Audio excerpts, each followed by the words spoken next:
बुलढाणा जिल्ह्यातील अंढेरा या ठिकाणी राजुरी स्टील कंपनीच्या व्यवस्थापकाकडून 27 लाखांचा ऐवज लुटणाऱ्या अट्टल चोरांचा छडा लावण्यात पोलिसांना यश आले असून या प्रकरणी 5 जणांच्या टोळीला स्थानिक गुन्हे शाखेच्या पोलिसांनी जेरबंद केले आहे।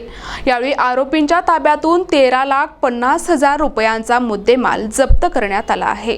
जालना ते छत्रपती संभाजीनगर मार्गावरील शासकीय अभियांत्रिकी महाविद्यालयासमोर गुन्हे शाखा पोलिसांना एक पांढऱ्या रंगाच्या हुंडाई कारमध्ये 5 जण संशयास्पदरित्या आढळून आले। यावेळी पोलिसांनी आरोपींच्या वाहनाची झडती घेतल्यानंतर कारमध्ये 6 लाख रुपये रोख आढळून आले। पैशांबाबत पोलिसांनी विचारणा केली असता आरोपींनी उडवाउडवीची उत्तरे दिली। यावेळी संशय वाढल्याने पोलिसांनी आरोपींकडे सखोल चौकशी केली असता त्यानंतर आरोपींनी केलेल्या गुन्ह्याची माहिती पोलिसांना दिली। ही कारवाई वरिष्ठांच्या मार्गदर्शनाखाली स्थानिक गुन्हे शाखेच्या पथकाने केली आहे।